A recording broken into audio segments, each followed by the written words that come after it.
Welcome back, everyone. On this episode, I'm excited to announce we're going to work on my new motorcycle. It's a 2023 Kawasaki. It's a KLX 230s, which means it comes with about a 2-inch lower seat height from the factory. The standard model is about 34.8, and this one is 32.7. Why do we want to lower it more, you might ask? Well, it's because I'm a 5'4" rider and I like to have both feet on the ground. It makes me much more comfortable, especially on an incline or obstacle on a rock. I like to be able to have more control. Today we're installing a KoubaLink lowering link. The kit comes with 2 pieces, this lowering link and this shock clevis. The lowering link can be used to lower the bike about 1.5 inches, and the shock clevis can be about 3/4 of an inch. You can use them together or separate. Before installing the lowering link, we're going to do some measurements to compare before and after installation. As you get the weight of a rider on the seat, the foam will compress, so we're going to use the floor to this passenger peg bracket for the measurement. Holding the bike upright, we're going to give a quick compression on the rear, and then we're going to measure. And that's at about 18.5 inches. Let's see what we're at with about a 100-pound rider. 17.25 inches. And with about a 200-pound rider, 16.5 inches. Now that we have the bike up on the workbench, firmly planted on this motorcycle stand, you can see the factory suspension link that we're going to replace with the KoubaLink. The KoubaLink is much longer, which will bring this shock pivot link back further, which will then lower something back here. The KoubaLink is longer, which lets the shock pivot link sit farther back, which lets the swing arm, this piece here you can barely see, sit higher, which actually lowers the bike. So you'll see it in here in a second. What he said. Let's get to it. Yeah, this took, oh yeah, okay, now get out of the way.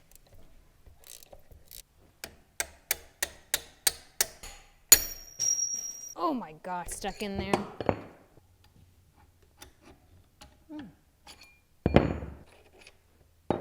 We chose the KoubaLink over the other common design for a couple of reasons. First, it's pressed together like the factory link, and second, it's a greasable design with needle bearings and seals. The other design uses rod ends, which tend to squeak in my experience. Okay.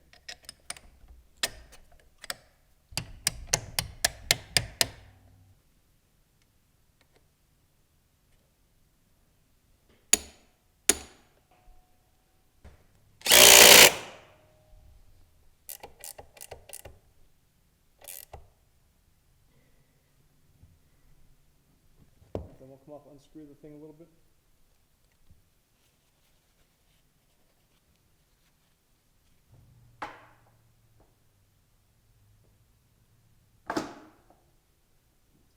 Okay, after installation and lowering it 1 inch, the kickstand is now too long, so we're going to lower it by 1 inch, and first we have to take it off now that we have it up on the motorcycle stand all stable.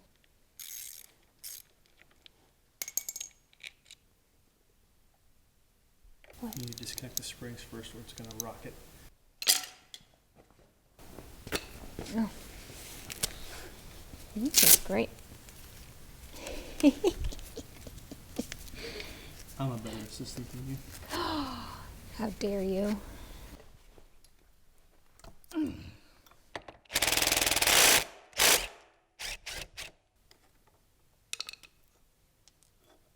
Okay, so we have to take off about 1 inch because of the lowering, and since this ruler is 1 inch wide, I'm just going to follow the angle of the base of the kickstand here so I get a clean cut. And just to help guide me as I cut with the portaband, I'm just going to add some tape to keep it a little bit cleaner.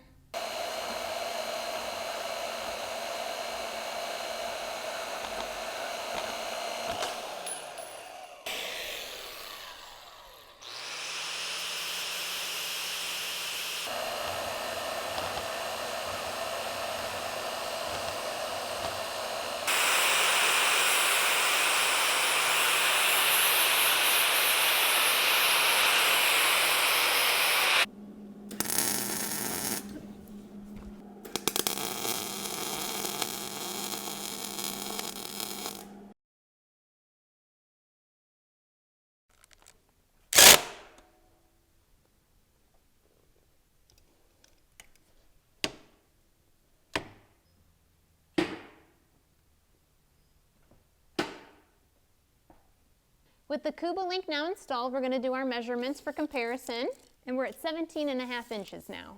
That's 1 inch lower than before. Okay, we have some data up here on the board before and after installing the KoubaLink lowering link.